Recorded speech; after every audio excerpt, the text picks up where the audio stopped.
Bonjour la sœur Sonia. Bonjour papa Désiré Dali. Très heureux de te retrouver, ça fait un bon moment qu'on a fait un très bon moment. Voilà, une émission ensemble, ça fait un bon moment. Oui. Voilà. Aujourd'hui nous allons parler de la vie de Jonas. Oui.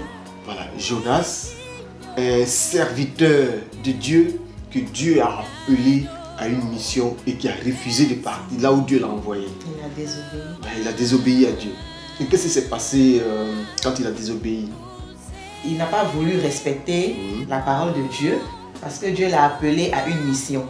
Et apparemment là où Dieu voulait l'envoyer, c'est comme si c'est un pays vraiment très dangereux. Donc lui, il a pris peur. Voilà, vu les informations, vu ce que les gens disent, vraiment lui, il a pris peur. Comment est-ce que son Dieu peut l'envoyer dans un pays comme ça pour aller évangéliser des gens même vraiment qui ne connaissent ni la Bible, qui ne connaissent pas la parole de Dieu? Eux, c'est le mal. Ils vivent du mal. Donc là, il a pris peur et il ne voulait pas partir. Donc il a voulu s'échapper au fait. Il a voulu aller dans un autre pays et c'est comme cela qu'il a emprunté un bateau. Et sur l'eau, voilà, maintenant la mer a commencé, le bateau a commencé à chavirer. Donc tout le monde dans le bateau se posait des questions. Mais qu'est-ce qui se passe? Qu'est-ce qui se passe? Personne ne savait dans le bateau que c'était à cause de Jonas. Oui. Mais lui, il savait effectivement que c'était à cause de lui. Bon, là, il s'est déclaré et il a dit non, c'est à cause de lui que les gens le jettent à l'eau. Et là où il ne voulait pas partir, il y a un poisson qui l'a avalé. Et le poisson l'a emmené là où il ne voulait pas partir. Oui, il ne voulait pas partir. Là où Dieu a dit, c'est là-bas que tu vas partir. Là. C'est là-bas même que le poisson là est allé le vomir pour dire que quand Dieu dit quelque chose dans ta vie, là, ça va s'accomplir. À beau tarder, ça va s'accomplir. Voilà.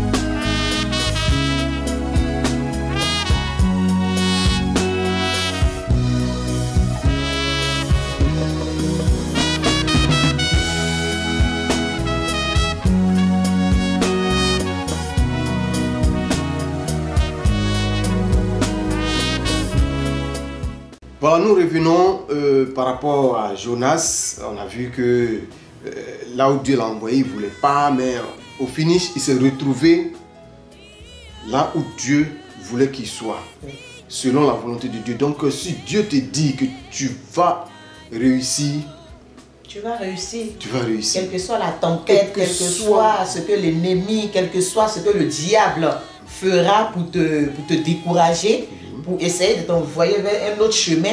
Mais quand Dieu dit, il a dit. Et d'abord, il faut reconnaître aussi comme Joseph. C'est pas parce que l'ennemi va vouloir t'envoyer sur un chemin que tu vas te sentir mieux là-bas. Mais sachant qu'il y a une parole de Dieu qui est dite sur ta vie. Même si l'ennemi commence à te remuer, à te secouer, mais il faut te rappeler des paroles de Dieu et puis revenir en toi et chercher maintenant à marcher sur la voie que Dieu a prévu pour toi, pour que tu puisses aussi rentrer dans ta destinée.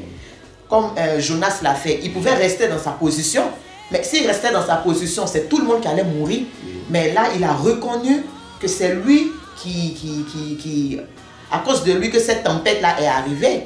Voilà, il a dit la vérité, les gens l'ont jeté, et là où il ne voulait pas aller, c'est là-bas que le poisson l'a vomi. Oui, mais maintenant, la vie de Jonas, c'est par rapport au chemin du ciel. Au chemin du ciel, quand les gens arrivent, la vie de Jonas, quand les gens arrivent en bas déjà au niveau du portail, quand on vous dit éteignez les téléphones, éteignez les téléphones. Parce que quel que soit le temps, si vous attendez un coup de fil très important, Dieu sait que ce coup de fil est important. Ce coup de fil pourra attendre la fin du culte avant d'arriver. Donc ne vous pressez pas. C'est Dieu qui a dit, c'est Dieu qui est là au chemin du ciel. S'il vous dit, venez prier, éteignez vos téléphones, éteins le téléphone. Ne fais pas à ta guise, comme Jonas voulait faire à sa guise et ne pas aller à Ninive. Ne fais pas à ta guise. Si ta bénédiction est à travers ce coup de fil-là, reste concentré à la prière, éteins ton téléphone et le coup de fil viendra au moment opportun. On a même le témoignage d'une dame qui est arrivée au chemin du ciel, qui avait des difficultés avec son blanc, qui ne l'appelait plus. Oui, oui. Elle a éteint son téléphone, elle est venue à la prière. Quand elle a fini, dès qu'elle est descendue dans les escaliers, elle a allumé. Dès qu'elle a allumé, le blanc a appelé.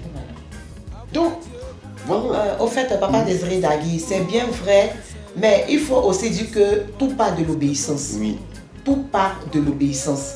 Parce qu'on ne peut pas comprendre que dès le portail, on vous dit d'éteindre les téléphones et arriver en salle pendant que l'homme de Dieu est en train de prêcher ou pendant qu'il y a une prédication qui passe, il y a un téléphone qui sonne.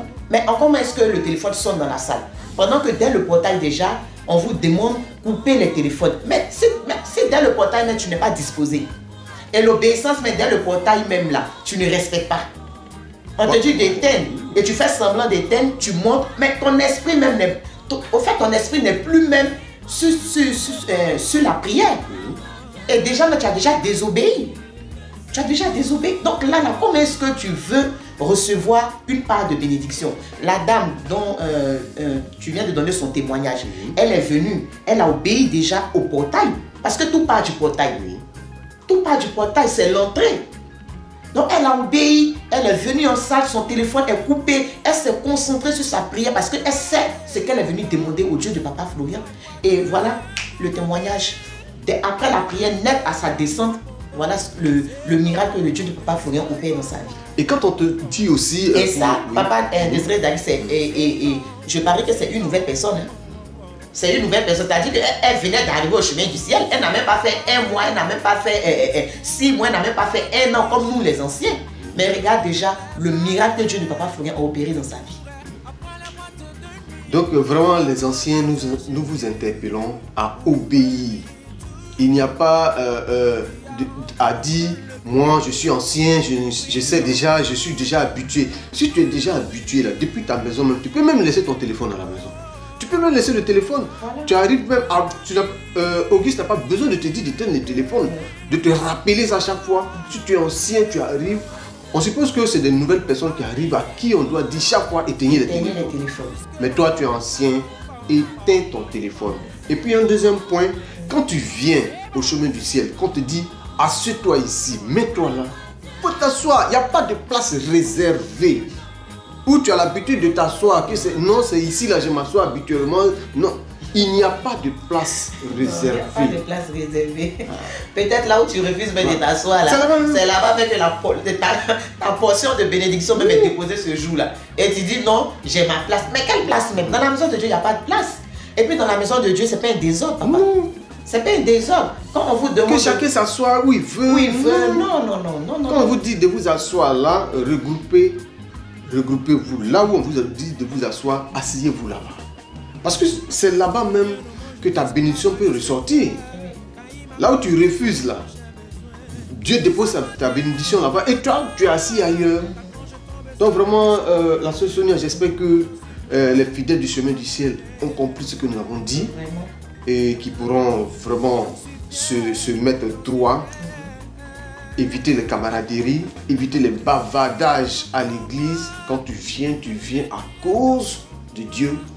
Tu ne viens pas à cause d'une personne, tu viens à cause du Dieu de Papa Florian. Donc viens, tu te concentres à la prière et tout marche. Voilà, et il faut signifier aussi que toutes ces personnes qui font le travail de Dieu, que l'homme de Dieu positionne, c'est l'homme de Dieu qui les a positionnés, qui les a choisis.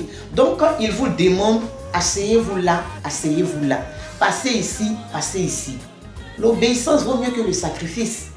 L'obéissance vaut mieux que le sacrifice. Aujourd'hui, tu vas venir. Le seul fait même d'avoir obéi même à une petite parole aujourd'hui là, Dieu peut déjà décanter ta situation. Nous sommes déjà à quelques mois du 24 décembre. L'apothéose, la fête de l'accomplissement, vraiment, il faille que nous ayons un bon comportement vis-à-vis de Dieu. Ne regardons pas être devant Papa Florian pour se jouer les saints. Non, Papa Florian ne peut pas être partout. Raison pour laquelle il a positionné des gens comme ça pour le représenter. Donc si nous les respectons, c'est comme si nous respectons l'homme de Dieu. Et ne regardons pas à l'homme de Dieu, mais regardons à son Dieu. Parce que c'est lui qui regarde un peu partout, même chez nous à la maison, c'est lui qui est avec nous. L'homme de Dieu n'est pas là-bas. Donc merci bien à ce Sonia. Merci, et papa. Puis chef fidèle du chemin du ciel, mettez en pratique ce que nous disons l'obéissance vaut mieux que le sacrifice. Que le Dieu de Papa Florian vous bénisse. Amen.